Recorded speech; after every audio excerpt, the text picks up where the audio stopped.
чогуу сыйынабыз.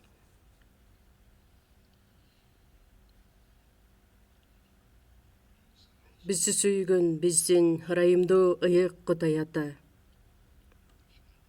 Биз Кудайдан алыстап күнөөгө баткан аянычтуу күнөөкөрлөрдөн элек, сиздин каардуу сотуңузга кабыл боло турган адамдардан элек, биз сиз жөнүндө таанып билеликте эле бизге өз сүйүүңүздү тартуулап, өз ырайымыңыздын негизинде бизге Ыйса Машаякты жиберип, ал биз үчүн айкаш-чыгачта кадалып, жазаланып, соттолуп, анын төккөн улуу каны аркылуу биздин күнөөлөрүбүздү түбөлүккө кечирип, кайрадан сотко жазага тартылбай тургандай кылып, өз ырайымыңыз менен куткарып алгандыгыңыз үчүн чын жүрөктөн ыраазыбыз.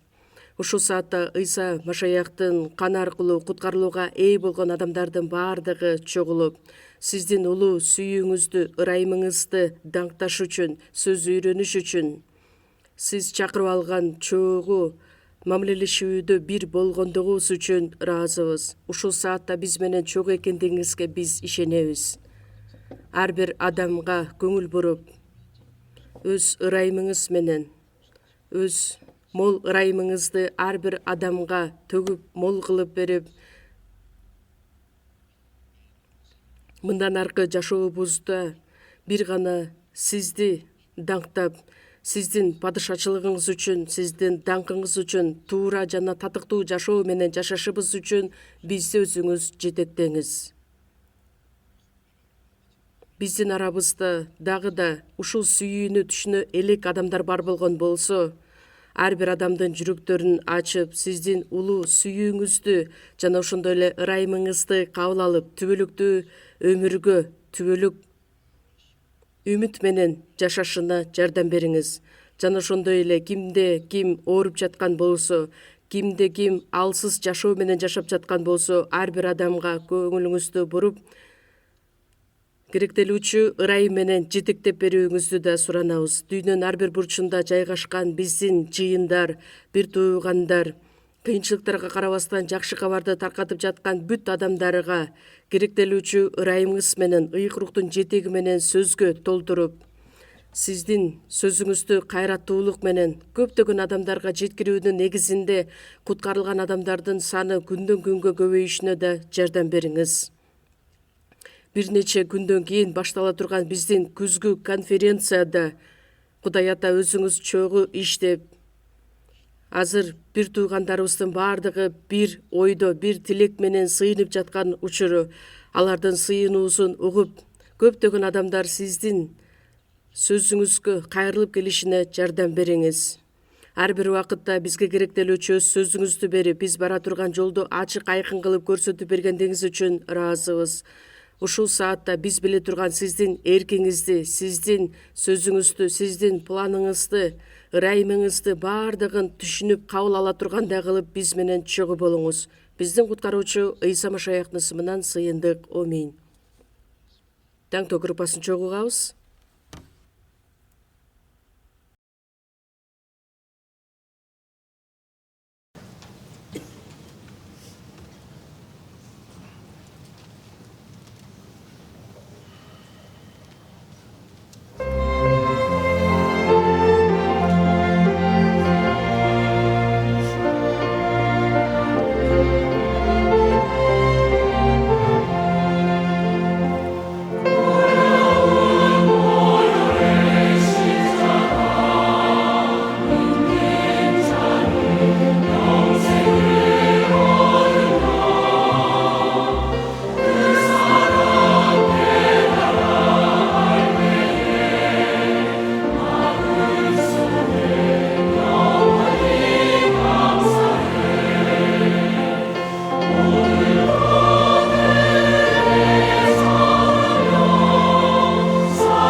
Ыйык жазууну чогуу ачабыз. Забур китеби 120 бөлүм. 120 Забур.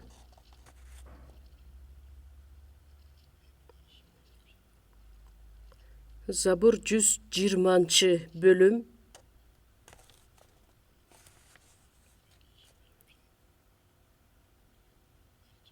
Биринчи аяттан баштап 4 аятка чейин. Забур 120 бөлүм 1 аяттан 4 аятка чейин. Бардыгы шашпай чогуу окуйбуз. Мен тоо тарапка көз чаптырам. Мага жардам кайдан келет? Жардам мага асман жерди жараткан Теңирден келет. Ал сенин бутуңдун мүдүрлүүсүнө жол бербейт. Сени сактоочу үргүлөбөйт. Израилди сактоочу үргүлөбөйт да уктабайт.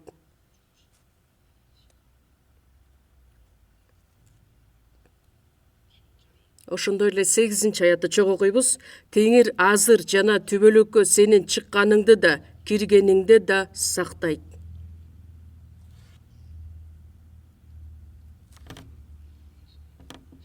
Ушул сөзгө токтолгонго чейин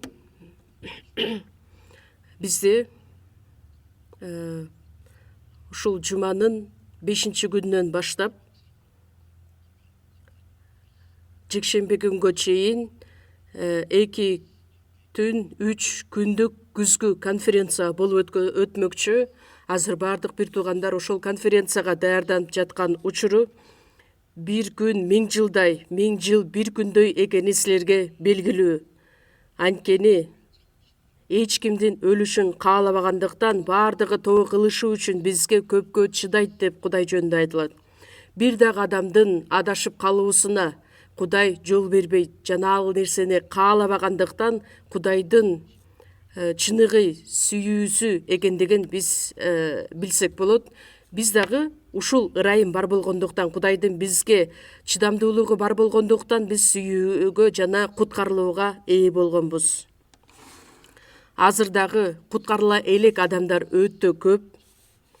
Ыйык жазууда дагы айтылат, кичинекей үйүр коркпо, анткени атаңар силерге падышачылыкты бергиси келет. Асман падышачылыкка барыш үчүн Кудайдын эли өтө эле аз деп айтылат. Тар дарбаза менен тар жол өмүргө алып барат.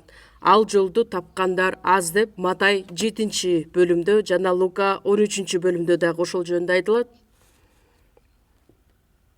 Тар дарбаза аркылуу киргиле. Кең дарбаза менен кенен жол өлүмгө алып барат. Ал жолдо бара жаткандар көп. Бейишке барууну каалаган адамдар өтө көп, бирок бейишке бара жаткан адамдар аз деп ыйык жазууда айтылат. Ал эми Кудайдын каалоосу жана анын эрки бүт адамдардын бардыгы куткарылуусун каалайт, чындыкты таанып билүүсүн каалайт. Ошол кичинекей үйүрдүн ичинде биз дагы болуп калганыбыз бул өтө эле чоң керемет жана чоң ырайым. Куткарылууга ээ болгон биз эми Кудайдын балдарыбыз, Кудайдын түбөлүк өмүрүнө жана даңктуу үмүткө ээ болгон адамдар бизбиз. Ал жөнүндө эч качан унутпашыбыз керекпиз. Ал эми бул дүйнөдө жашап жаткан учурда биз тараптан аткарылышы керек болгон иштер кандай? Ошол жөнүндө ыйык жазуунун негизинде чогуу үйрөнүп, иш жүзүндө аткарганга аракет кылышыбыз керекпиз. Лука жазган жакшы кабарда 15 бөлүм 7 аятта Кудай айтат, тобо кылууга муктаж эмеспиз деген 99 адил адамга караганда, тобо кылган бир күнөөкөр үчүн асманда чоң кубаныч болот деп. Кудай эң эле кубанган учуру качан куткарылган адам пайда болгон учурда. Анткени ошол күнөөкөрлөрдүн куткарылып калышы үчүн өзүнүн жалгыз уулун аябастан биз үчүн берген. Бир адамдын жаны куткарылып калышы үчүн бул Кудайдын чоң кубанычын билдирет. күнөөкөр бир адам куткарылууга ээ боло турган болсо, анда асман падышачылыкта жайгашкан 99 адил адамга караганда бир адам үчүн чоң кубаныч болот. Тобо кылып Кудайга кайрылып келген адам үчүн Кудай өзү ушунчалык сүйүнөт. Ошондуктан өзүбүз эле ошол кубанычка ээ болуп отура бербестен, куткарыла элек көптөгөн адамдарга биз жакшы кабар сөздү жеткиришибиз керекпиз, айтышыбыз керекпиз. Адашкан адамдардын баардыгы Кудайдын кучагына келсин деп, биз колдон келишинче бүт аракетти жумшашыбыз керек болот. Жөнөкөй адаттагы жашообузда биз ар дайым сөз менен, жашообуз менен көрсөткөнгө аракет кылышыбыз керекпиз. Андан сырткары жыйында бир жылда канчалаган семинарлар өтөт, жайкы конференция, жазгы конференция, күзгү, кышкы конференциялар аркылуу көптөгөн адамдардын баардыгы куткарылууга ээ болот деген үмүттө. Азыркы учурда биздин жыйын дүйнөнүн 82 мамлекетине жакшы кабарды таркатып жаткан учуру биздин пасторлор, миссионерлер ошол жакта кызмат өтөп жатышат. Андан сырткары жергиликтүү адамдарды, насаатчыларды окутуп, алар дагы ушул кызматты аткарып жаткан учуру. Негизи ойлонуп көрө турган болсок, анда биз бул дүйнөдө жашап жатканыбыздын негизги максаты дал ушул менен байланыш. 115-забурда 3-аятта Теңирдин мага кылган баардык жакшылыгын кантип актайм? Кудайдын бизге тартуулаган, бизге берген улуу ырайымы.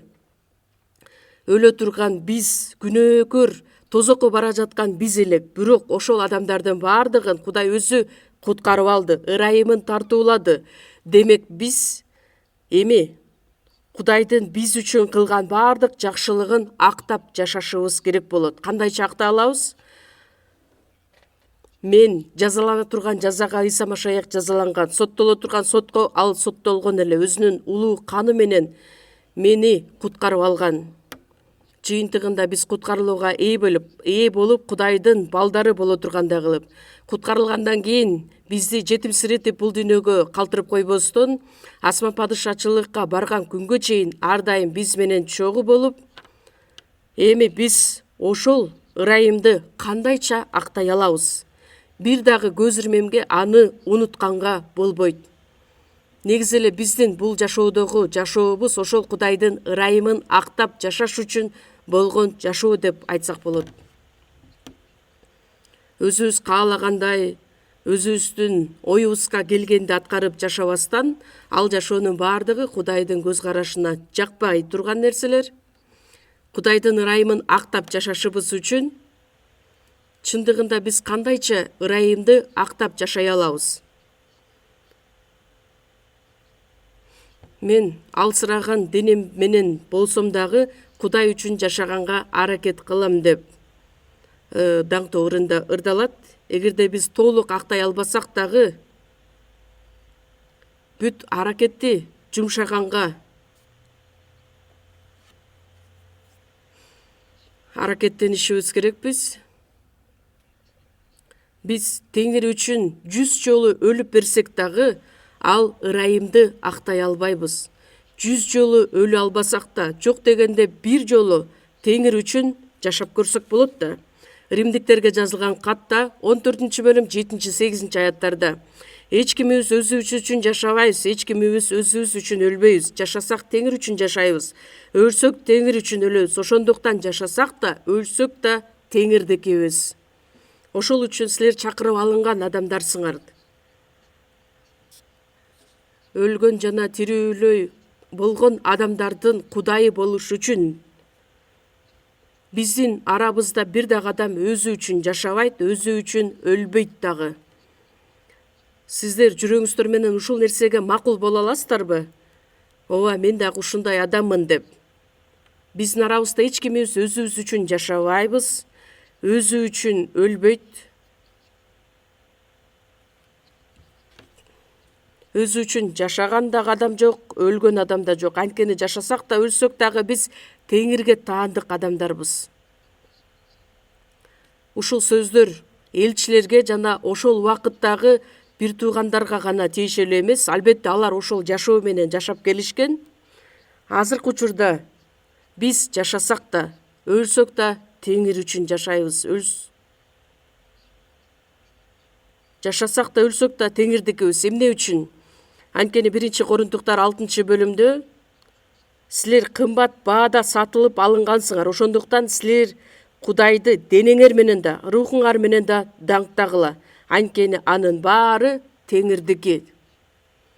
Ыйса Машаяктын төккөн улуу кан аркылуу биз үчүн кун төлөнүп куткарылып алынган адамдарбыз. Эми денеңер менен да, рухуңар менен да аны даңктагыла. Анткени баардыгы эми Теңирдики.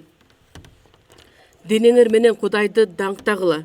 Жашасак да, өлсөк дагы биз Теңир үчүн жашайбыз. Аны даңктап жашайбыз. Бул өзгөчө иш эмес, нормалдуу жашоо. Андай болбосо, нормалдуу эмес жашоо болуп калат. Ошондуктан ар бир сөзгө көңүл буруп, баш ийип, ошол сөзгө жашообузду ылайыкташтырып жашашыбыз керекпиз. Эмне иш кылбайлы, эмне менен алек болбойлу, баардыгы Теңир үчүн болгондой. 1-Корунтуктар 10-бөлүм 31-аятта ичсеңер да, жесеңер да, эмне кылсаңар да баарын Кудайды даңкташ үчүн кылгыла. Биздин бул дүйнөдөгү болгон жашообуздун баардыгы Кудайды даңкташ үчүн аткарылышы керек.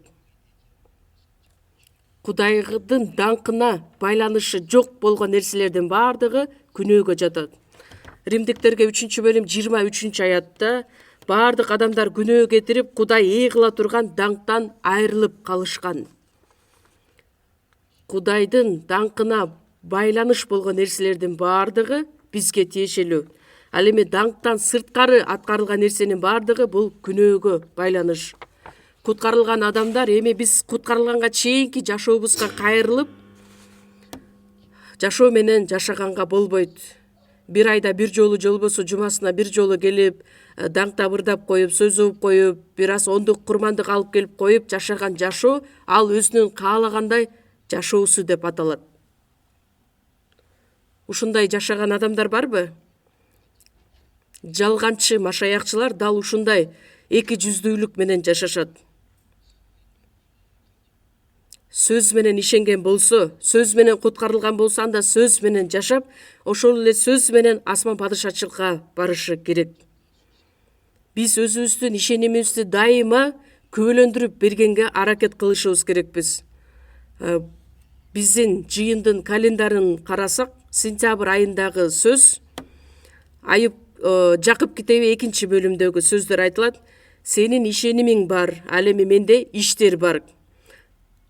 Мага ишсиз ишенимиңди көрсөт, мен болсо сага иштерим аркылуу ишенимимди көрсөтөйүн. Ишсиз ишенимиңди сен кандайча көрсөтө аласың? Ишсиз ишеним өлүм деп айтылат. Өтө анык айтылган сөздөр, анткени биздин ишенимибиз ар дайым Кудай менен болгон байланыш аркылуу менин ичимде эми Машаяк өзү жашайт. Мен Машаяк менен биргеликте жашайм. Ыйса Машаяк кайрадан экинчи жолу бул дүйнөгө качан, кайсыл күнү келет, аны билбесек дагы биз Теңир үчүн жашай ала турган адамдарбыз. Эгерде бизде ошондой ишеним бар боло турган болсо, сөзсүз түрдө жашоодо өзгөрүүлөр болушу керек. Асман падышачылыкка бара жаткан адам, тозокко бара жаткан адамдын жашоосундай жашаса болобу? Бул суроого биз олуттуу мамиле кылышыбыз керекпиз. Бул дүйнөдө деле динчил адамдар өтө көп, алардын жашоосун карап көрсөңүздөр, өтө тырышчаактык менен жашашат. Ал эми биз машаякчылар, куткарылган адамдар сөз боюнча ишенип, сөзгө таянып жашап, ар бир сөздү иш жүзүндө аткарышыбыз керекпиз. Ошондуктан Кудайга жага турган жашоо менен жашаганыбыз туура болот. Элчи Павыл айтат: денебизде жашасак да, денебизден чыгып кете турган болсок да, Теңирге жагууга аракеттенип жатабыз. Анткени денеде жашап жүргөндө кылган жаман иш болобу, жакшы иштерибиз, алардын баардыгы үчүн тиешебизди алабыз. ар бир күнөөкөрдү Кудайдын алдына ээрчитип келип, эгерде ал адам куткарылууга ээ боло турган болсо, анда бизге Кудайдан сыйлык болот, өз тиешебизди алабыз. Азыр бизде күзгү конференция башталат деп айтып жатабыз. Күзгү конференцияда мен барбасам деле пасторлар бар, диакондар бар, аксакалдар бар, башка бир туугандар өздөрү эле жетишет деп ойлошот. Албетте, ал адамдардын баардыгы жетишет, бирок Кудайдын алдында жеке ошол адам үчүн кандай көрүнүш болуп калат? Сен болбосоң деле конференция өзү эле өтө берет деп эч ким айтпайт. Мен барбасам, анда болбойт деген ой менен жашашыбыз керекпиз. Жайкы конференция учурунда дагы бир эле съездде 11 миңден ашык адамдар катышып жатышты. 7 съездге бөлүнгөн. Кээ бир адамдар бир эле конференцияга 3 күн катышып койбостон, башынан баштап аягына чейин катышты, 1 ай бою. Эмне үчүн? Анткени жайкы конференция көптөгөн адамдар куткарылууга ээ болгондуктан жакшы кабарды адамдарга жеткирейин деп. Анан улам азыр дагы мага телефон чалуулар болуп жатат. Күзгү конференцияда мен баланча кишилерди, бир нече кишилерди ээрчитип барайын деп жатам. Пастор, ошого чогуу сыйынып коюңуз деп. Кээ бир адамдар бар, мейли мен барбасам деле башка бир туугандар деле катышат, башкалар деле жакшы кабар таркатат деп. Бирок Кудайга жага турган нерсеби, ошол жөнүндө ойлонуп көрүшүбүз керек болот. Сыйынбасак, жакшы кабарды таркатпасак, эгерде тырышчаактык менен жакшы кабар үчүн өз жан дилим менен катышам деген, кызмат кылам деген ой жок болсо, анда кандай көрүнүш болуп калат? Бир собранияда мен айткан элем, эгерде биз тырышчаактык менен жакшы кабар таркатсак, анда тозокко бара жаткан адамдардын саны азаят деп. Анан бир окуучу бала менин сүрөтүмдү портрет кылып тартып, анан астына мен айткан сөздөрдү жазып коюптур да. Эгерде куткарылган адамдар көп кызмат кыла турган болсо, тозокко бара жаткан адамдардын саны азаят деп. Ошол сүрөттү карасам, портретти, мен кандай айтсам, так ошондой кылып сүрөткө түшүрүптүр да. Анан ошол сүрөттү аябай жактырып, мен өзүмдүн бөлмөмө барып илип койдум. Андан дагы кымбат жакшы сүрөттөрдүн баардыгын алып салдым дагы ошол сүрөттү илип койдум. Менимче ошол окуучу бала сөздү эле жазбастан өзүнүн жашоосун дагы ошол сөз менен жашайт деп ойлойм. Адамдар тозокко кетип калбашы үчүн биз көбүрөөк кызмат кылышыбыз керекпиз. Армияда кандай сөздөр айтылат? Эгерде машыгуу учурунда ким көбүрөөк тертеген болсо, ал согуш талаасында азыраак кан төгөт деп. Ошондой сыяктуу эле жайкы конференцияда канчалаган адамдар кызмат кылышты, катышышты, ошондой сыяктуу эле күзгү конференцияда дагы баардыгыбыз бир жүрөк менен биримдикте ошол кызматты өткөрүп, кызмат кылалы дагы. Биз сиздер менен жакшы билген аят бар. Бул Забур китеби 117 Забур 17 аят. Келиңиздер чогуу кайталайбыз. Мен өлбөйм, жашай берем, Теңирдин иштерин жарыя кыла берем. Бул аятты жатка билесиздер да, жөн эле жаттап коюудан кандай пайда табасыздар? Мени кечирип коюңуздар, бирок бул ушул сөздү жөн эле жаттап албастан, ар дайым ой жүгүртүп, терең маани берип, мен азыр өлбөстөн эмне үчүн жашап жатам?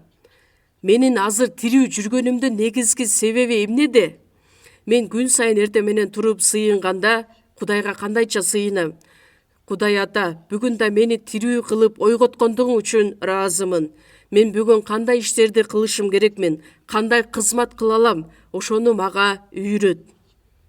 Менимче сиздер деле ушундай сыйынууну аткарасыздар болушу керек. Ошондуктан биз өлбөстөн жашап жатканыбыз үчүн дагы ыраазы болушубуз керекпиз. Жөн эле жашай бербестен Теңирдин иштерин жарыя кылганга аракет кылышыбыз керекпиз. Өзүбүздүн маанайыбызды көтөрүш үчүн эмес, көп акча таап байышыбыз үчүн эмес, өлбөстөн жашап куткарылган адамдын жашоосунун негизги максаты ушул жашоо менен узак жашаганыбыз жакшыбы же куткарылган адам батыраак Кудайга кеткени жакшыбы? Кайсынысы жакшы деп ойлойсуздар? Укпай атам, жакшылап жооп берип койсоңуздар. Батыраак өлгөн жакшыбы же батыраак Кудайга кетип калганыбыз жакшыбы? Ушундайда суроо бересизби деп пастор деп айтасыздар болушу керек. Бирок элчи Павылдан сурай турган болсок, элчи Павылдын каалоосу ар дайым батыраак асма падышачылыкка кетсем экен, менин рухум денени таштап асма падышачылыкка кетсе экен деген нерсени каалаган. Эмне үчүн? Куткарылган адамды деле өлүм деген нерсени айта турган болсоң, ага дагы бир коркунуч жарата турган нерсе. Бирок куткарылган адам бул дүйнөдө канчалык жакшы жашоодо жашабасын, кызыктуу нерселер аткарылбасын, бирок бейишке барганда кандай керемет болот билесиздерби? Анткени бейиште периштелердин баардыгы ийилип бизди тосуп алат.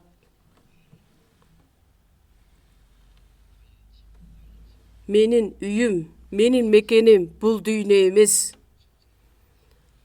Периштелердин баардыгы асманда мени өзүнө кел деп чакырышат. Мен бул дүйнөдө калууну да каалабайм, анткени менин үмүтүм асманда. Периштелердин баардыгы мени кел деп өзүнө чакырат.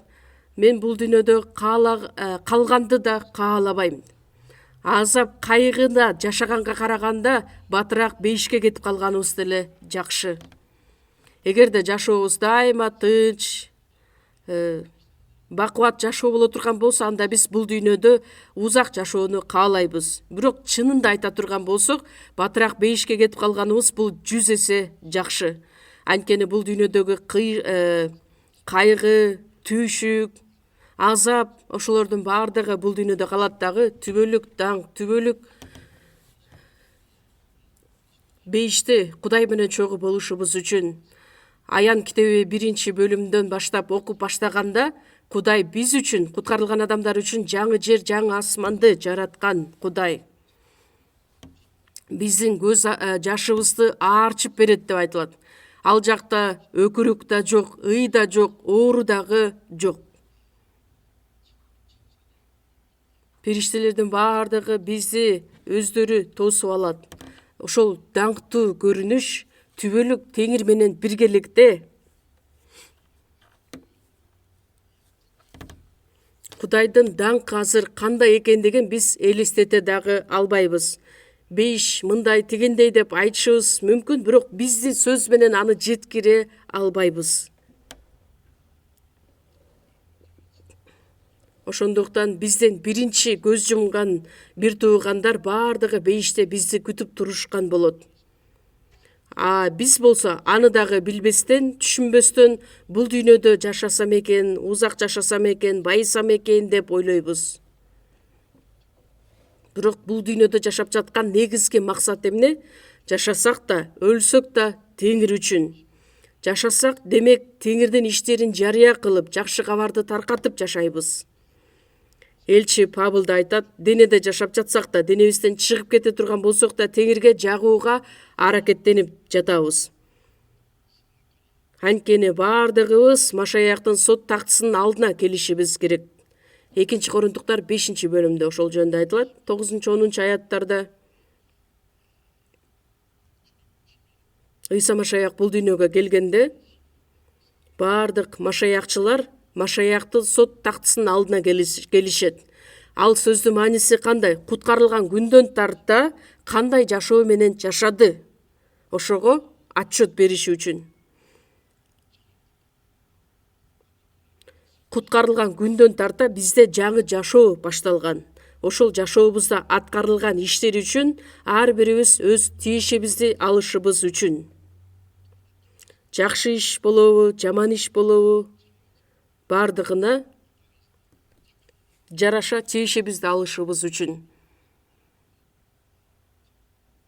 Бул дүйнөдө деле жаман иш, жакшы иш болуп бөлүнөт го. Теңирдин алдына келген күнү моралдык түрдө моралдык түрдө жакшы иш жаман иш деп бөлүнбөйт, теңир үчүн жашадыңбы же жокпу, ошол нерсеге бөлүнүп айырмаланат. Ыйык рухтун жетеги менен жашаган болсок, жакшы иш жашаган болобуз. Ал эми дене үчүн жашаган болсок, анда жаман иштерди кылып жашаган болобуз.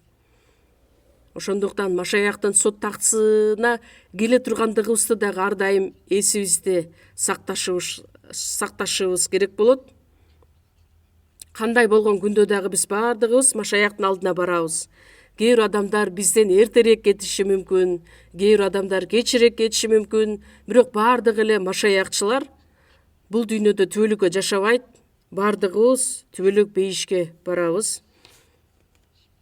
Еврейлерге жазылган катта 11 бөлүмдө бул дүйнөдө келгинбиз жана жолоочубуз.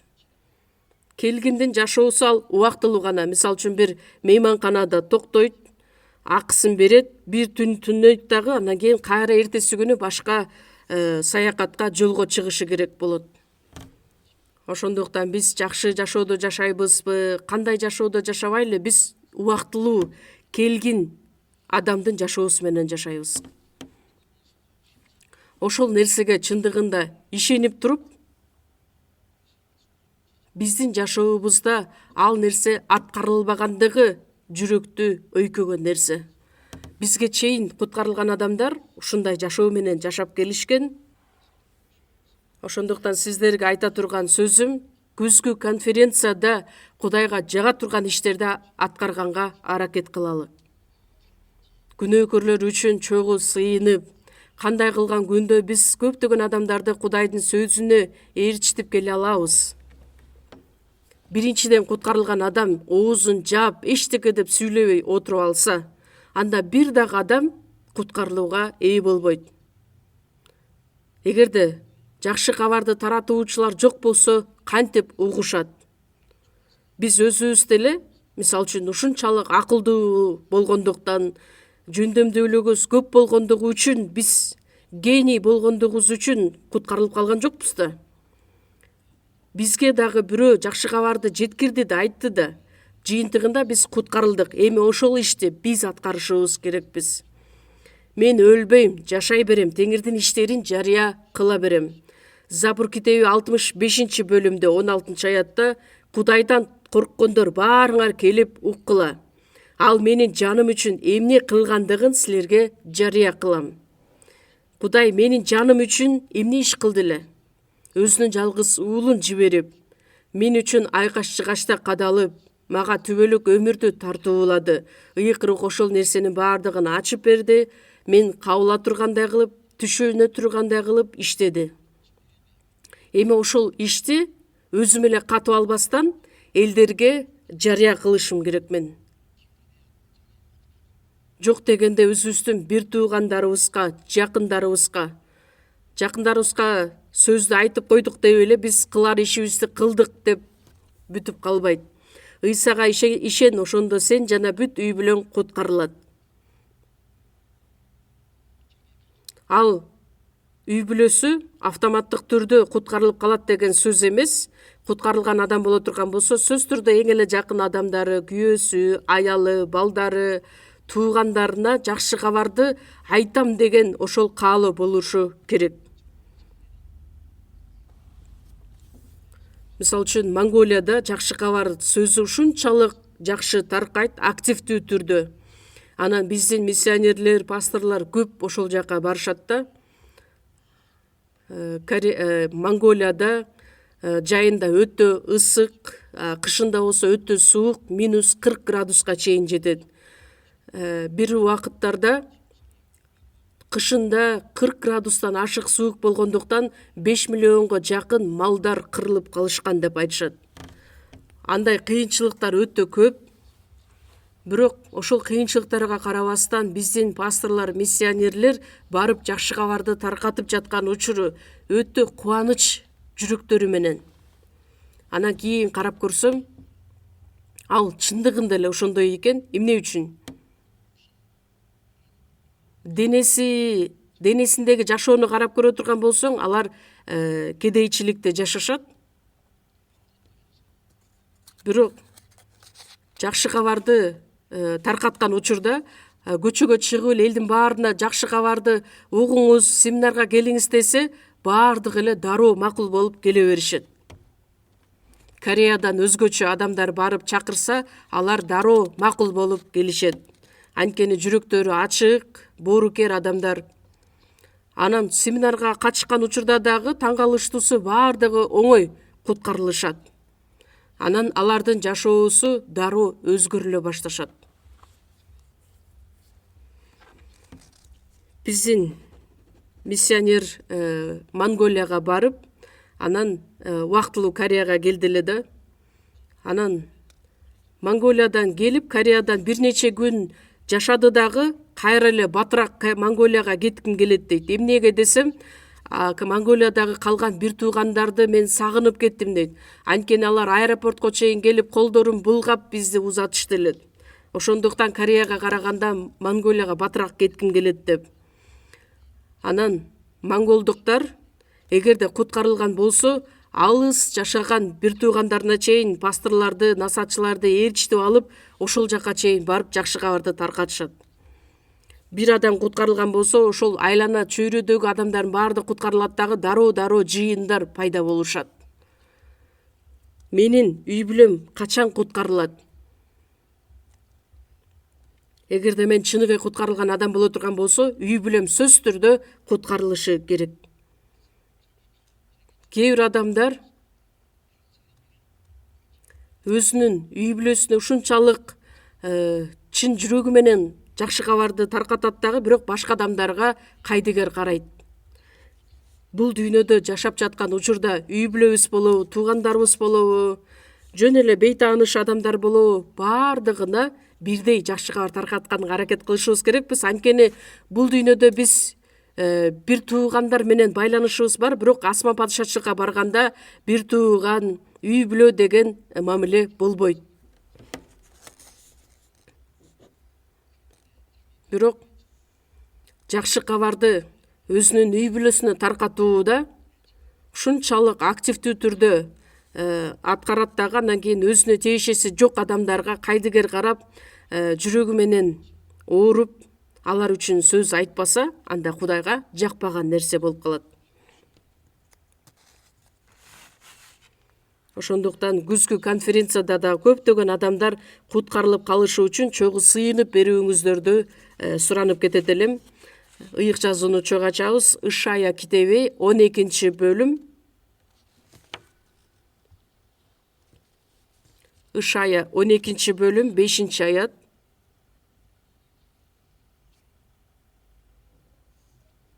5-аятты окуйбуз, чогуу окуйбуз. Теңирди даңктап ырдагыла, анткени ал улуу иш жасады. Муну бүт жер жүзү билсин.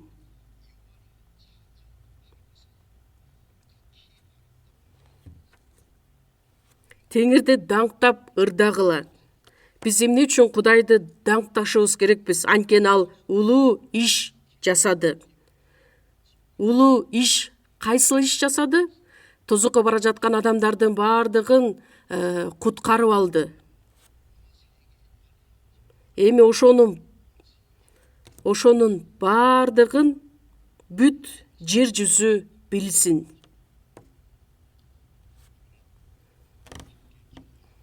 Бул учурда дагы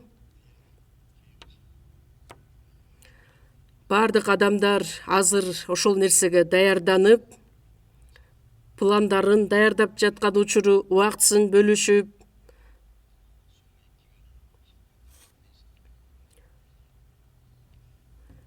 күзгү конференция быйыл бир күнгө кыскарды. Анткени мурун 3 күн болчу эле, бирок быйыл 2 түн 3 күн болот да.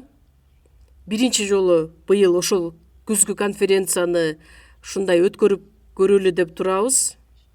Бирок башталган күнү, биринчи күнү, 5-чи күнү мурун кечинде эле бир сөз болчу эле, а быйыл болсо 5-чи күнү түштөн кийин бир сөз, андан кийин кечинде экинчи сөз болот. Ошонусу менен айырмаланды. Ошондуктан чогуу сыйынып, ошол конференцияга даярданып келсеңиздер. 26 сентябрдан 28 сентябрга чейин күзгү конференция болуп өтөт. Кыска мөөнөттөгү конференция болот. Ошондуктан баардыгыңыздарды чогуу сыйынып берүүңүздөрдү суранат элем. Эми бүгүнкү темага кайрадан кайта берели. 120 забур.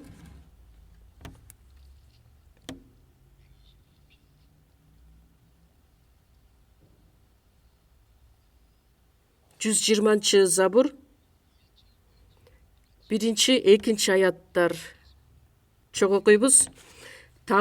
Мен тоо тарапка көз чаптырам, мага жардам кайдан келет?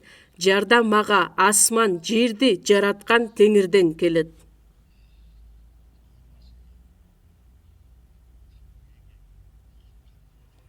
Бул сөз дагы бизге шунчалык ырайым тартуулаган сөз. Менин жардамым тоо тарапка көз чаптырам, мага жардам кайдан келет? Мага жардам тоо тараптан келебек.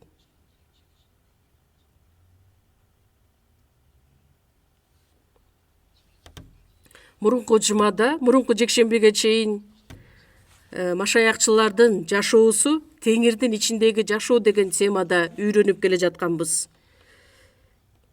Жакан жазган жакшы кабар 15-бөлүм 3-4 аяттарда айтылат. Ыйсанын айткан сөздөрү: силер менин сөзүм аркылуу тазартылдыңар.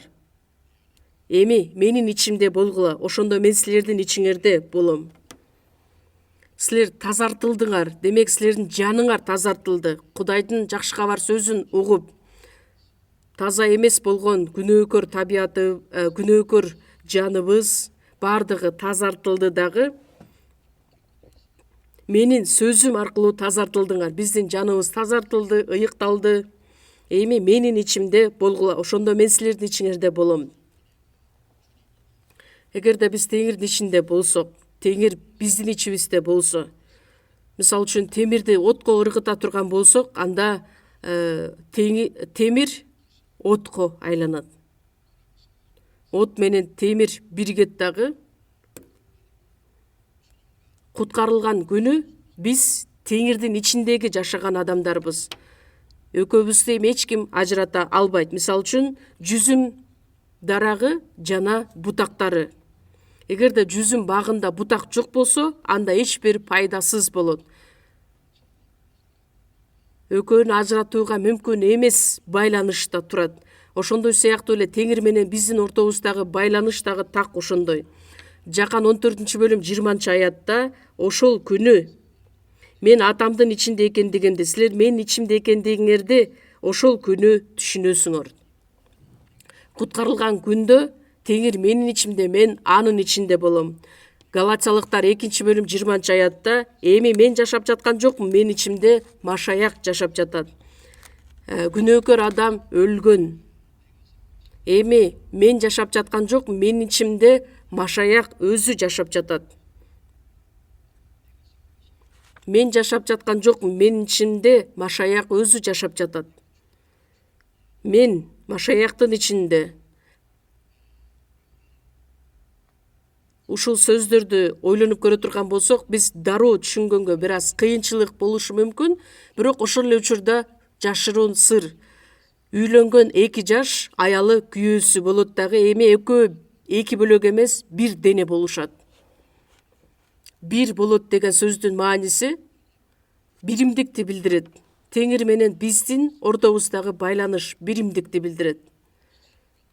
Өмүр аркылуу, сүйүү аркылуу, сөз аркылуу, ыйык рух аркылуу Теңир менен бир болдук. Бир болдук деген сөз дагы бул өтө жашыруун сыр. Теңирдин ичиндеги жашоо деген теманы үйрөнүп келип отуруп, мен дагы бир күн кечке ошол жөнүндө ойлоном да. Теңирдин ичиндеги жашоо. Демек, биз Теңирдин ичинде, Теңир биздин ичибизде, экөөбүздү эч ким ажырата албай турган мамиледебиз. Мисалы үчүн ата энеси баласын төрөөрү менен болду мен төрөдүм деп ыргытып таштап койбойт да. Ошол баласына көңүл бурат, аны жуунтат, тойгузат, кам көрөт. жаныбарлар дүйнөсүн мен убактым болору менен көрөм телевизордон. Ошол жаныбарларды карасаңыздар, өздөрүнүн балдарын ушунчалык жакшы көрөт, коргойт, башка жырткыч жаныбарлардан алыстан көрүп коргойт дагы, жакын келе турган болсо алар менен күрөшүшөт. Анан өз убактысы менен үйрөтөт балдарын, азыктандырат. Ал эми жаныбарлардан айырмаланып, адам баласы өзүнүн баласы үчүн өмүр бою кам көрүп жашат. Анан кантип Кудай бизди жөн калтырып койсун? Сен куткарылдың, эми болду, өзүң каалагандай жашай бер, бейиштен жолугушабыз деген жок да. Теңир бизди жетимсиретип бул дүйнөдө калтырган жок. Ал бизди канчалык деңгээлде сүйөт. Матай 10-бөлүм 30-аятта силердин башыңардагы чачыңар да саналуу. Биздин чачыбызды дагы биле турган Кудай. Ал сөздүн мааниси менин акыбалымды, менин жашоомдун бардыгын Кудай өзү ушунчалык жакшы билет. Мен ишенем, Кудайга таянам. Ал дайыма мен үчүн кам көрөт. Аны мен анык билем. Мен теңирдин ичинде, ал менин ичимде. Мен ага ишенем, ал мага жардам берет. Бул кандайдыр бир теория эмес, бул чындык. Ошол нерсеге биз ишенишибиз керекпиз. Кандай ишенсек, ошонун бардыгы аткарылат. 120-забурда менин жардамым, мага жардам кайдан келет? Жардам мага асман жерди жараткан теңирден келет. Мага керектелүүчү жардам тоодон эмес, асман менен жерди жараткан жаратуучудан келет. 120-забур 3-аятта. Ал сенин бутуңдун мүдүрлүүсүнө жол бербейт, сени сактоочу үргүлөбөйт. Сенин бутуң мүдүрлүүсүнө дагы жол бербейт, сени сактоочу үргүлөбөйт дагы. Израилди сактоочу үргүлөбөйт да, уктабайт да. Кудай өзү тандап алган Израиль эли келечекте Ыйса Машаяк аркылуу куткарылууга ээ боло турган ыйыктар, куткарылган адамдардын образын көрсөткөн эле. Израилди сактоочу үргүлөбөйт да, уктабайт да. Кудай бизди азыр коргойт, бизди сактайт, ал үргүлөбөйт да, уктабайт да. Ал эми биз ушул теңирдин айткан сөзүнө ишенишибиз керекпиз.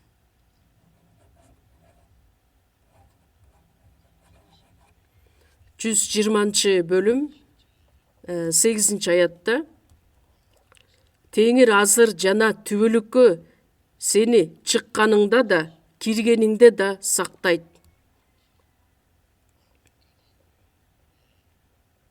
Азыр да жана түбөлүккө чейин сени сактайт. Чыкканыңда да, киргениңде да сактайт. Демек биздин бүт жашообузду Кудай өзү коргойт. Бизди жөн эле калтырып койбостон, мен жакшы иш кыламбы, жаман иш кыламбы, ошонун бардыгын Кудай көрүп турат.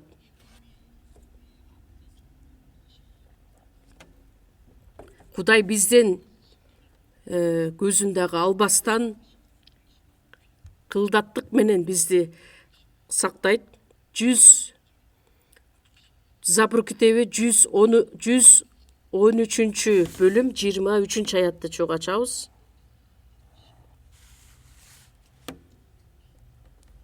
Чогуу окуйбуз. Силер асман менен жерди жараткан теңирден бата алгансыңар. Силер асман менен жерди жараткан теңирден, бүт дүйнөнү жараткан теңирден бата алгансыңар. Башталыш 1-бөлүм 1-аятта эң башында Кудай асман менен жерди жараткан. Теңирден бата алгансыңар. Ырайымды кабыл алгансыңар, батаны кабыл алгансыңар. Эми ошол Кудай жараткан Кудай менин атам болду.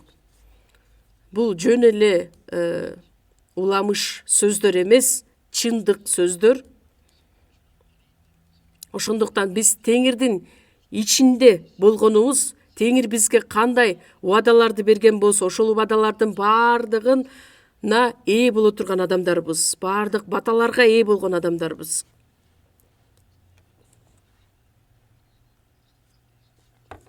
Куткарылганга чейин биз машаяксыз жашаган адамдар элек. Эми куткарылгандан кийин машаяктын ичиндеги адамдар болдук.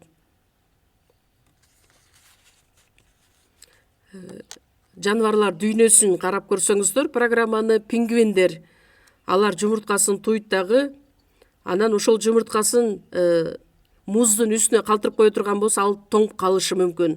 Ошондуктан канаттарынын астына, буттарынын астына басып отурат дагы. Эркеги жана ургачысы экөө улам очереттешип жумурткасын басып отурат. Бирөө ошону үйрөттү беле? Албетте үйрөткөн, Кудай үйрөттү да. Анан бир күнү жумурткасы жарылат дагы.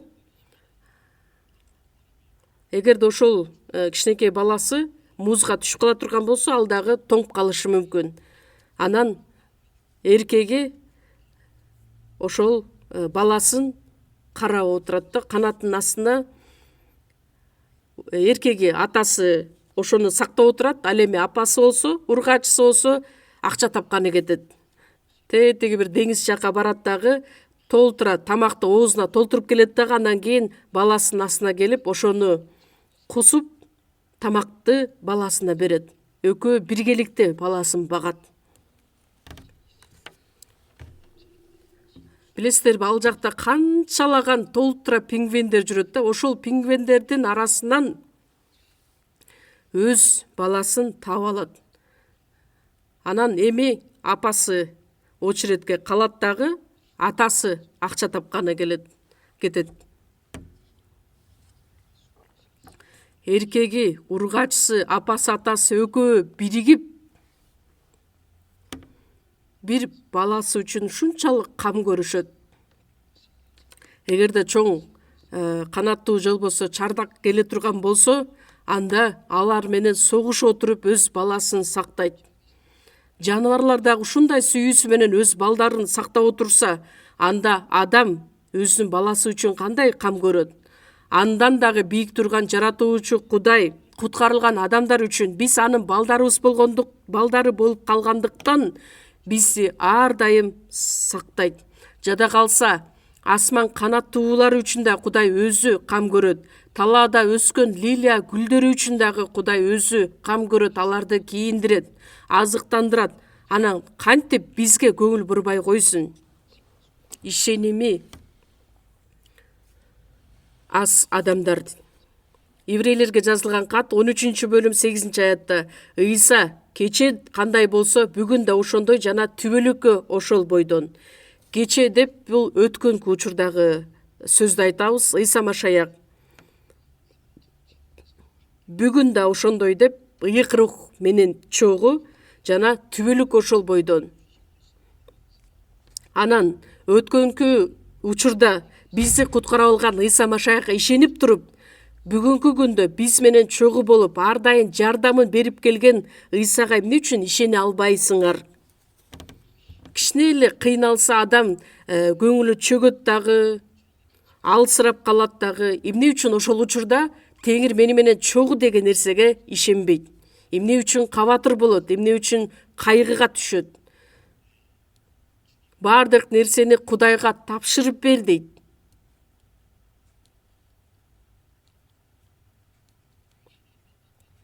Эгерде биз Кудайдын эрки боюнча жашай турган болсок, мурунку жумада да айтып кеттим эле го мен сиздерге. Эгерде деген шарт түзүлөт. Эгерде биз Кудайдын сөзүнө ишенип, таянып, сөздү аткарып жашай турган болсо, анда калган жашообуз үчүн Кудай өзү кам көрөт. Биз үчүн жоопкерчиликти мойнуна алат. Кудайдын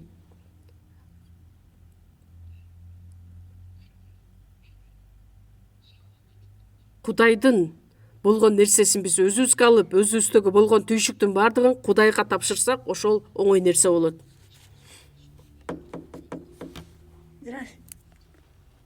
Бул жөнөкөй эле сөзбү? Мисал үчүн бир падышанын баласы болуп төрөлө турган болсо, анда ал эң эле бактылуу адам болуп жашайт. Туура эмес жашаса, анда аны чоң кайгы күтүп турат. Мен кичинекей кезимде элдин баардыгы ким болосуң десе, президент болобуз дечи келет. Бирок президенттен мен аябай корком. Президент болбогонума аябай кубанам да. Мен эч ким шайлаган деле эмес, шайласа деле президент болбойт болчумун. Анткени президент болгон адамдардын баардыгы чоң үйгө барышат. Темир менен коштолгон үйгө барышат.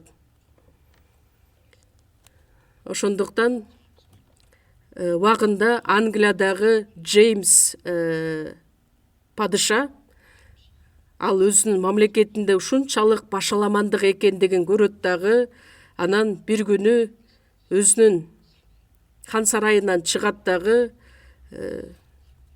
көчөгө чыгат. Жөнөкөй эле кийим кийинип алыпчы, өзүнүн император же болбосо падыша экендигин билдирбей туруп. Анан жолдо өтүп бара жатып бир абышканы көрөт. Ал абышка ушунчалык сүйүнүп, кубанычка толуп ырдап жүргөн болот. Бул дүйнөдөгү адамдардын баардыгы мага көз артпайт. Мен дагы бул дүйнөнүн адамдарына көз артпайм. Анткени Кудай мени менен чогуу, аллилуйя деп өзү ырдап, бийлеп жыргап атканын падыша көрөт дагы. Джеймс падыша абышкага кайрылып айтат: "Бул чыныгы болгон окуя, мен өзүм ойлоп тапкан жокмун." Анан ошол Джеймс падыша ошол абышкага ушунчалык көз артып, анан жакындап барып сурайт. Абышканын жанына жакын келгенде бир жардамчысы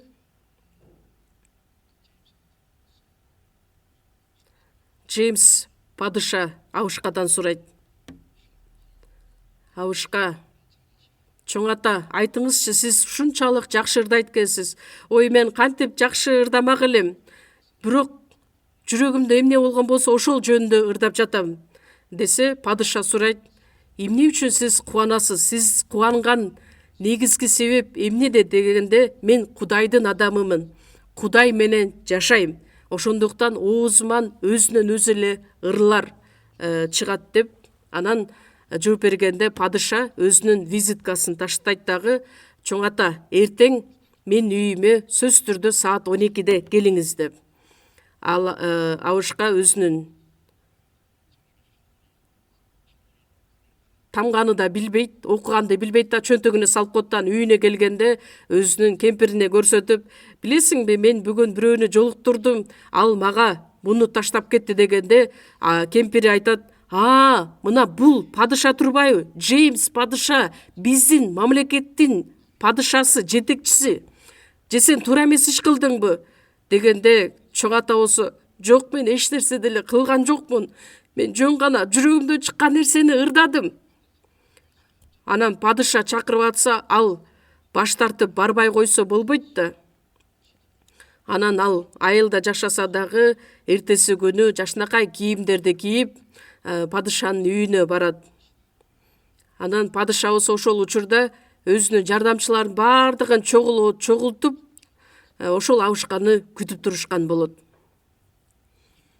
Келе жаткан учурда баардыгы кучагын тосуп жайып алышат. "Чоң ата, менин сизге бир суранычым бар. Кечээки ырдаган ырыңызды дагы бир жолу ырдап бериңизчи" десе, "Жок, мен кантип ырдамак элем.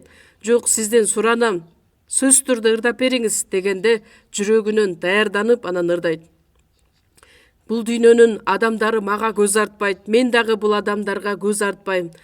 Кудай мени менен, аллилуйя, аллилуйя." Ошондо падыша айтат: "Сиз аябай жакшы ырдайсыз, бирок ушул сөздүн мындайча алмаштырып ырдап көрүңүз" дейт. "Бул дүйнөнүн адамдары көз артпайт, бирок Джеймс падыша мага көз артат" деп ырдап көрүңүз дейт. Ошол сөздү ырыңызга кошуп коюңуздар. Кантип падыша мага көз артасыз дегенде, анан кайра жүрөгүнөн даярданып, ошол сөздү кошуп ырдап берет экен. Джеймс падыша, мен сизге ушунчалык ыраазымын. Сиздин бактылуу экениңизди ушунчалык кубанычыңызды көрүп мен ушунчалык сүйүндүм. Анткени ал падыша болуп туруп, мамлекетти башкарганда канчалаган кайгы, кыйынчылык бар эле, бирок ал абышка эч нерсеге карабастан кубанычы коюна батпай жашап жүргөнүн көрөт дагы. Жыйынтыгында ошол абышка аркылуу Джеймс падыша дагы куткарылган адам болот.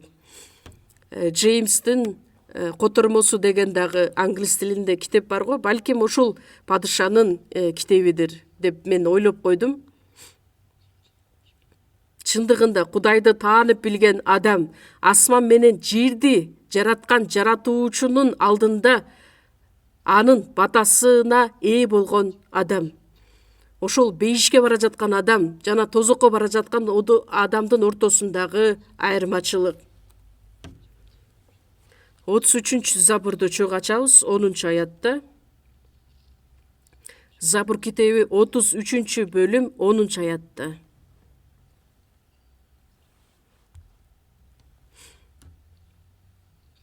Чөг окуйбуз. Теңирден корккула, Кудайдын ыйыктары, анткени Кудайдан корккондор эч нерсеге муктаж болушпайт.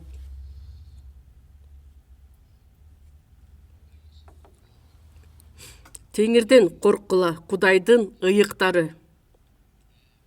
Коркуу деген эмнени билдирет? Кудайды туура таанып билип, Кудайдын сөзүнө тил алчак болуп жашаган адам. Кудайдан корккондор эч нерсеге муктаж болушпайт. Кудайдан сөзүнө тил алчак болуп жашай турган болсо, эч бир нерседе ал муктаж болуп жашабайт.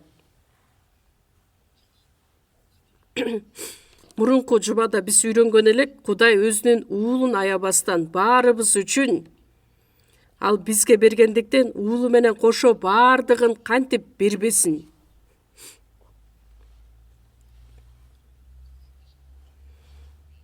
Анан эч нерсени аябайт деп эле баардыгын эле ме деп эле берип койбостон, биз канчалык Кудайдын сөзүнө баш ийсек, канчалык тил алчак болуп жашасак, ошого жараша Кудай өз тиешесин берет.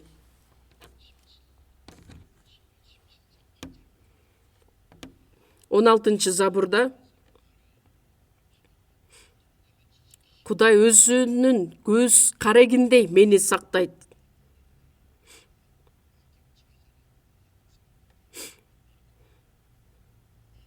Бизди көзүңдүн карегиндей сактай көр. Мыйзамды кайталоо китеби 32 бөлүмдү чөг ачабыз. Башталыш чыгуу лебилер сандар, анан мыйзамды кайталоо билесиздер да.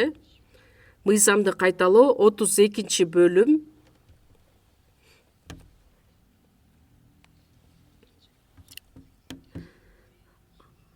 Ал аны ээн тала, эрме чөлдөн таап алган, аны коргоп багып, көзүнүн карегиндей сактаган.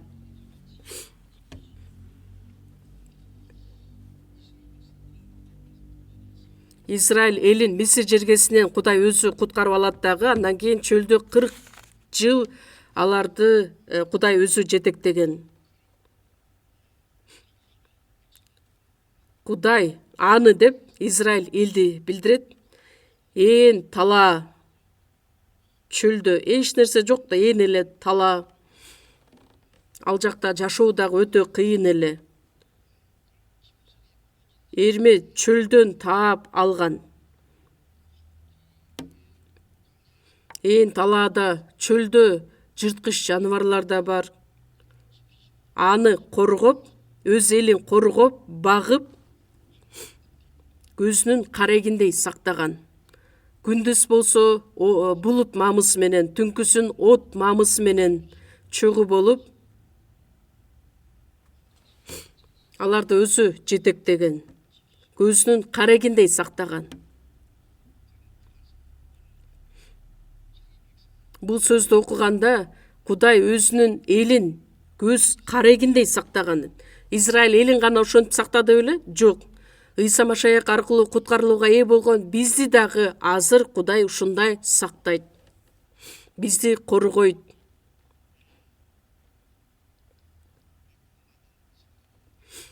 Куткарылган бизди, биздин рухубузду гана эмес, биздин денебизди, ар бир жашообузду Кудай ар дайым коргоп сактап келет. Бул сөзгө биз бардыгыбыз ишенгенди билишибиз керекпиз. Кичине эле кыйынчылык башыбызга түшсө, Кудай теги алыста мени таштап кетти деп ойлошот. Бирок чындыгында андай эмес. Кандай кыйынчылык болбосун, Кудай дайыма биз менен чогуу. Забур китебинде ачууга ачабыз. 118 Забур.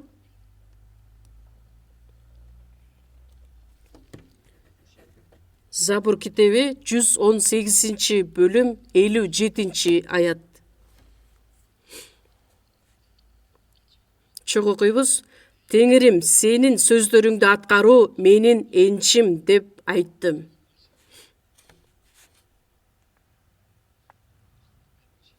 Бул сөздү жакшылап ойлонуп көрсөңүздөр. Менин энчим. Менин энчимби? Бул менин үйүм канча бар, участоктарым канча бар, банктагы счетумда мынча акча бар деп өзүнүн байлыгы жөнүндө элестеп баштайт да. Бирок бул Забурдун автору 118 Забур Дөүт падышанын жазган китеби сөздөрү менин энчим сенин сөздөрүңдү аткаруу. Эгерде мен Кудайдын сөзүн канчалык аткарган болсом, ошол менин энчим болот. Мисалы үчүн банкка сиз канчалаган көп суммадагы акчаны табыштап коесуз, андан дагы артык, андан дагы чоң байлык бул Кудайдын сөзүн аткаруу. Аян китеби 3 бөлүмдө 10 аятта сен менин чыдамкайлык жөнүндөгү сөзүмдү сактадың. Ошондуктан мен да сени жер үстүндө жашагандардын сыналуусу үчүн бүт дүйнө боло турган сыноо убагынан сактап калам. Бүт кыйынчылыктарда, бардык азап кайгыда биз Кудайдын сөзүн аткара турган болсок, чыдамкайлык жөнүндөгү сөздү сактаган болсок, Кудай мен да сени сактайм. Бардык сыноо убагында мен сени өзүм сактайм дейт Кудай. Бул Кудайдын убадасы. Ыйык жазууда бардык эле сөздөр Кудайдын убадасы катары, ырайымы катары жазылган сөздөр. Бирок ошол убадага биз бардыгыбыз эле ишене бербейбиз. Анткени адам Кудайдын убадасына ишенгенге караганда өзүнүн оюна таянат, өзүнүн күчүнө ишенет. Чындыгында биз Кудайдын сөзүнө таянган болсок, Кудай өзү бизди бардык нерседе сактайт.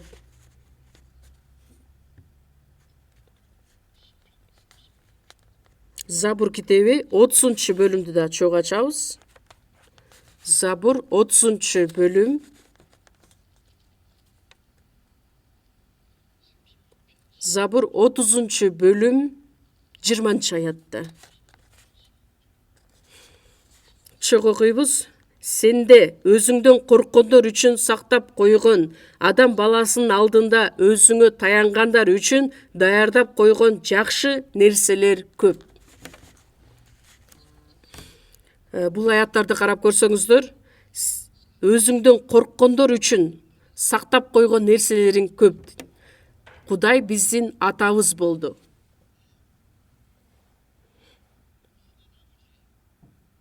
Биздин атабыз өтө каардуу атабыз. Туура эмес иш кылсак бизди жазалай турган атабыз. Ошондуктан Кудайга кызмат кылган адам, ал Кудайдан коркконду билген адам. Өзүңдөн корккондор үчүн сактап койгон, өзүңө таянгандар үчүн даярдап койгон жакшы нерселер көп. өзүнөн корккондор үчүн, таянгандар үчүн даярдап койгон нерселери көп. Жөн эле сактап койдубу? Жок. Ар бир нерсени ошол адамга тартуулайт.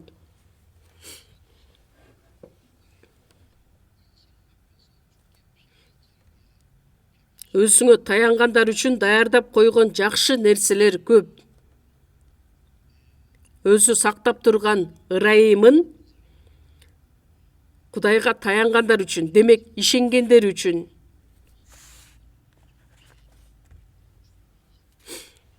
Кудайга ишенгендигибизди, Кудайга таянгандыгыбызды, бардык жашообузду ага тапшырганыбызды билдирет.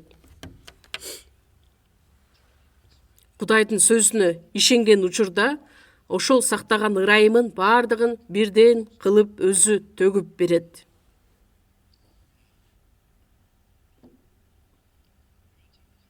Эгерде биз туура эмес иш кыла турган болсок, анда өзү даярдап койгон ырайымын биз үчүн бере албайт.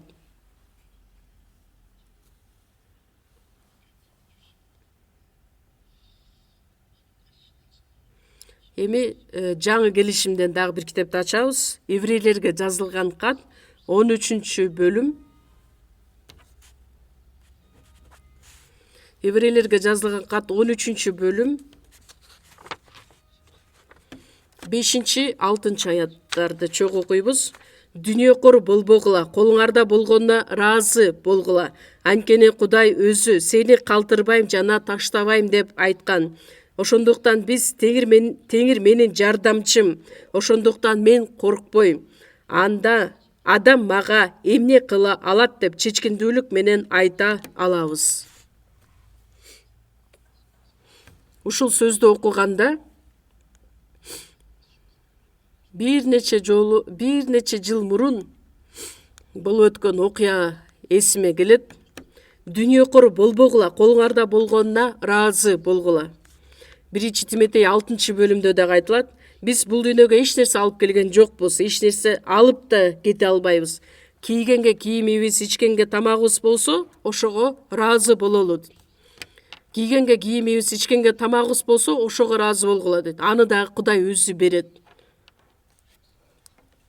Дүнүйөкөр болбогула, акчаны сүйбөгүлө. Акчаны көп тапсак, ошол мени сактайт деп ойлойбуз. Ошол акча мени коргойт, ошол акча мени бактылуу кылат деп. Ошол акча менин келечегимди чечет деп. Демек ал адам Кудайга ишенгенби же акчага ишенген адамбы? Дүнүйөкөр болбогула. Анткени бардык жаман нерселердин тамыры акча. Колуңарда болгонуна ыраазы болгула. Колубузда эмне болгон болсо, аны да Теңир өзү берди деп ыраазы болгула. Сени калтырбайм жана таштабайм дейт. Кудай бизди калтырбайт, таштабайт.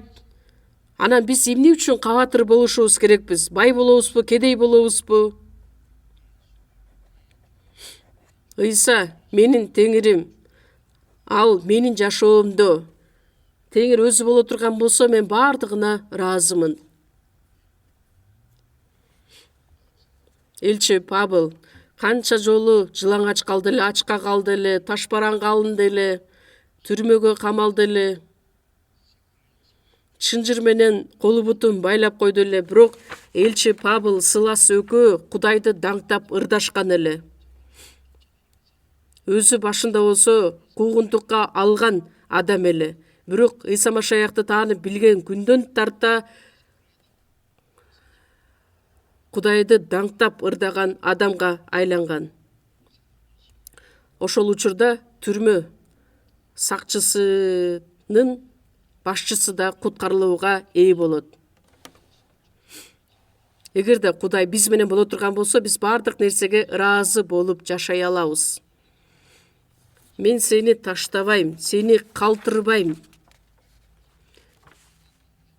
Кудай бизди калтырбайм, таштабайм деп убадасын берди го. Израиль элин элестетип көрсөңүздөр, чөлдө кичине эле кыйналып кетсе, дароо Мусага акарат келтиришип, нааразы болушуп, бизди эмне өлтүргөнү бул жака алып келдиң беле? Андан көрө биз Мисир жергесинде жашай берсек болмок, күн сайын эт жечү элек. тамактарыбыз толтура эле, чөлдө бизде эч нерсе жок.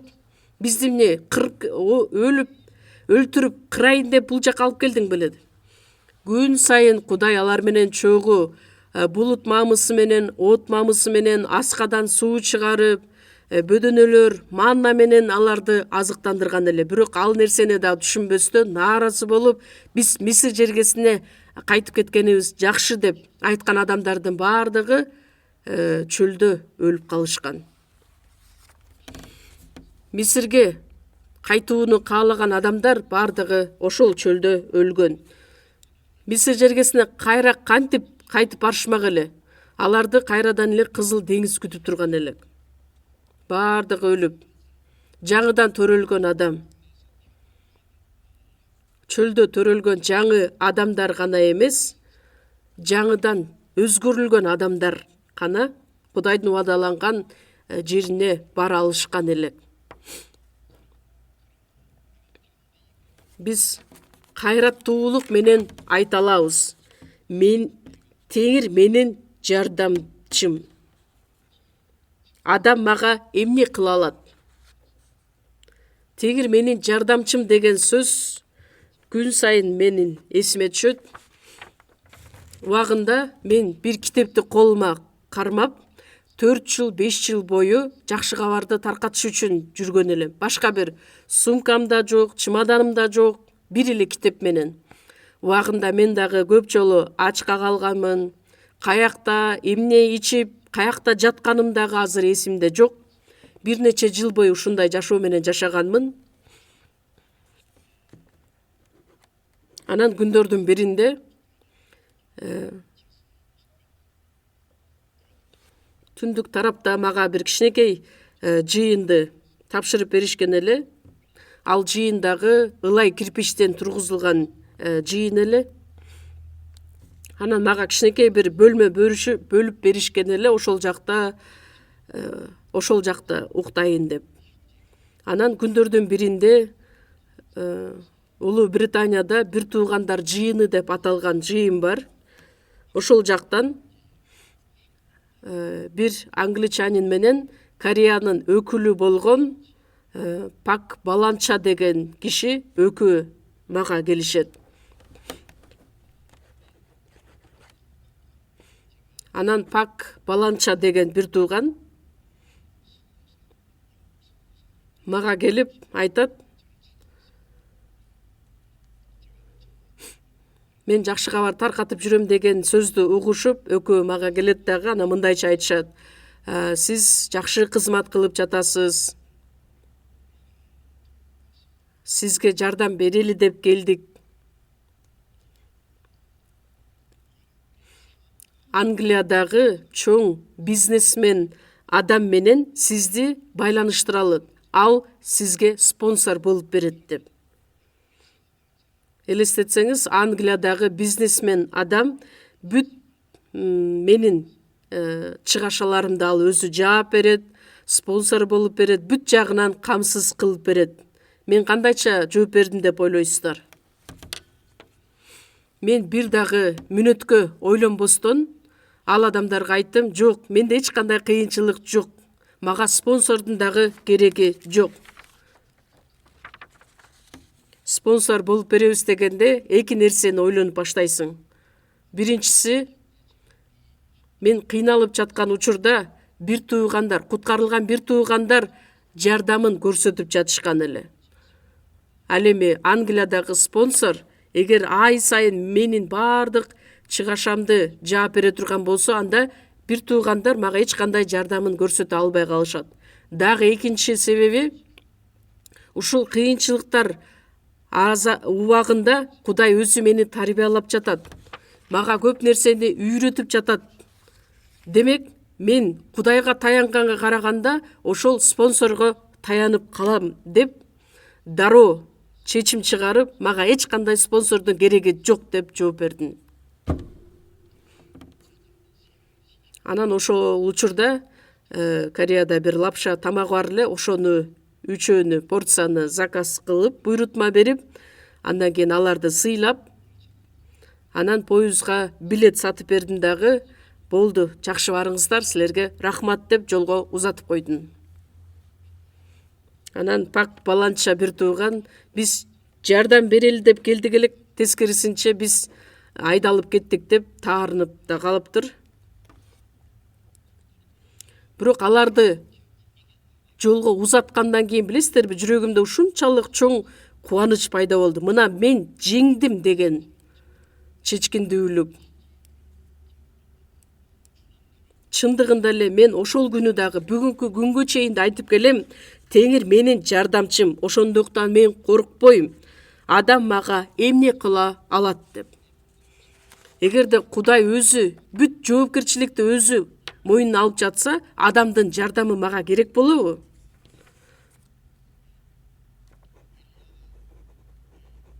Ильяс ачарчылык болгон учурда ачка болгон учурда эртең менен кечинде карга аркылуу дагы Кудай аны азыктандырган. Бирок ал дарыя, ал суу ичип жаткан суу дагы күндөн күнгө кургап баштайт дагы.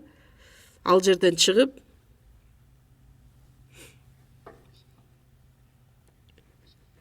Израилдин башка бир тарабына барат дагы. Ал жактан жесир аялды жолуктурат. Жесир аял болсо отун жыйнап жаткан учуру эле. Анан аялга кайрылып сурайт: "Мага берген тамагың барбы?" дегенде аял айтат: "Каяктагы тамак? Азыр биздин үйдө кичинекей ун жана кичинекей май бар. Азыр ушул чырпыкты терем дагы уулум экөөбүзгө тамак даярдайм. Ошону жейбиз дагы, эми биз өлөбүз." Ильяс ошондо жесир аялга айтат: "Барып өзүң айтканды жаса. Биринчиден мага нан жасап алып кел. Андан кийин өзүңө жана балаңа жасайсың. Азыр бизде кичинекей ун жана кичинекей бир аз май бар. Ошону биринчи мага нан жасап алып кел" дейт. Ошол сөз менен бүтүп калган жок. Ал айтат: "Теңир жерге жамгыр жаадырган күнгө чейин үкөктөгү унуң түгөнбөйт. Кумурадагы майың бөксөрбөйт." Бул сөздү эмне үчүн айтып жатамын? Эгерде биз Кудайга таяна турган болсок, анда Кудай биз үчүн өзү жоопкерчиликти бүт мойнуна алат. Адам аркылуу болбосо дагы карга аркылуу бизди азыктандырат. Биз Кудай үчүн жашасак, Кудай үчүн кызмат кыла турган болсок, Кудай бизди жөн калтырып коебу? Мен деле өзүм жалгыз, эч бир адамдын жардамы жок эле жакшы кабар таркатып жүргөн учурда мен өлүп калган жокмун, ачка да калган жокмун. Ошого мен ушунчалык ыраазымын. Демек Кудай ошол учурда мени өзү тарбиялады. Теңир менин жардамчым. Мен эч нерседен коркпойм. Дагы бир жерде чогуу ачалы. Ишая китеби 41-бөлүм. Ишая 41-бөлүм 10-аятта чогуу окуйбуз: "Коркпо, анткени мен сени мененмин. Үрөйүңдү учурба, анткени мен сенин Кудайыңмын. Мен сени бекемдейм, сага жардам берем. Мен сени өзүмдүн адилеттигимдин оң колу менен колдойм." Коркпо дейт. Ишая пайгамбарга Кудай айтат: "Коркпо, анткени мен сени мененмин. Үрөйүңдү учурба." Кээ учурда биз коркушубуз мүмкүнбүз, кайгырышыбыз мүмкүн.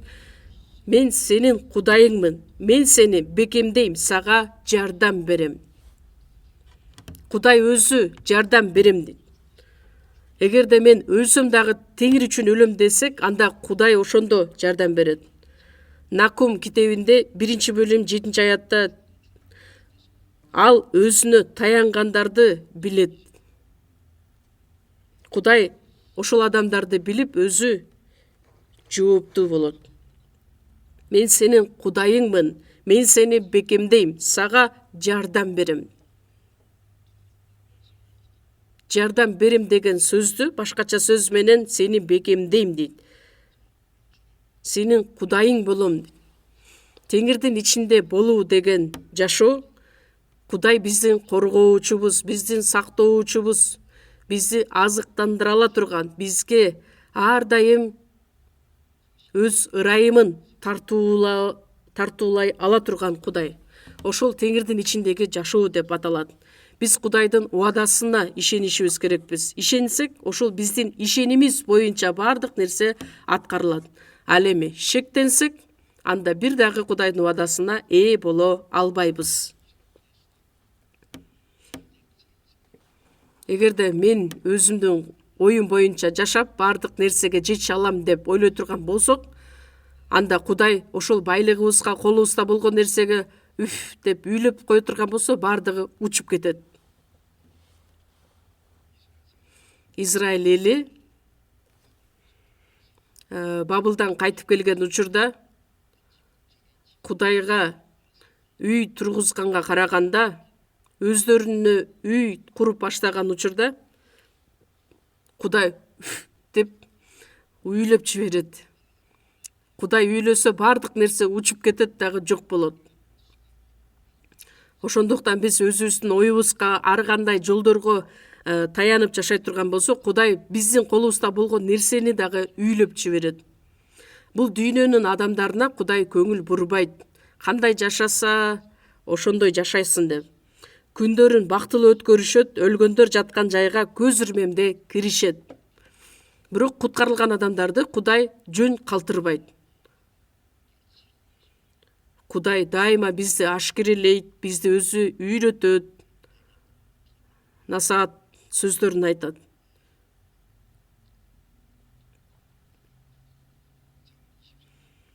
Накыл сөздөр 23 бөлүмдө айтылат. Адам байлыкка көп көз артпасын деп. Эмне үчүн? Анткени сен байлык үчүн гана умтулуп жашайсың. Байлык дагы күндөрдүн биринде өзүнө канат жасап учуп кетет. Байлык деп эле жашай бербегиле. Анткени байлыктын дагы канаты бар, дагы учуп кетет.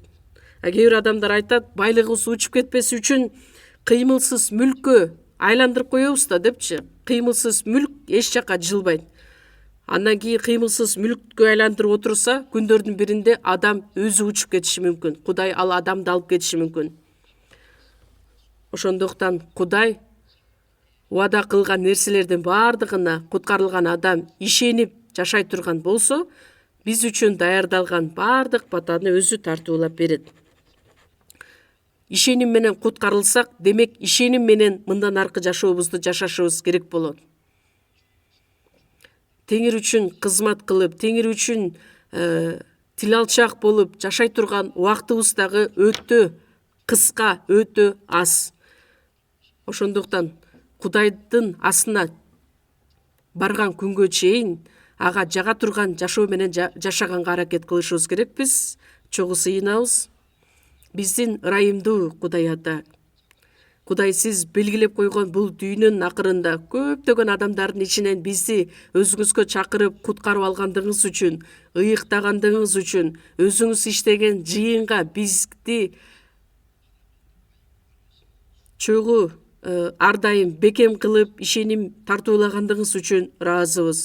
Эми биз сиздин ичиңизде, сиз биздин ичибизде экендигибизди биз жакшы билебиз. Мындан аркы жашообузда бир гана сизди даңктап, сиздин эркиңиз үчүн жашай тургандай кылып, бардык ырайымды биз үчүн тартуулап берүүңүздү суранабыз. Бир нече күндөн кийин баштала турган биздин күзгү конференцияда дагы көптөгөн адамдар куткарылууга ээ болушу үчүн сизди даңктап жашай тургандай боло тургандай кылып жардам бериңиз. Биздин куткаруучу Иса Машаяктын ысымынан сыйындык. Аминь.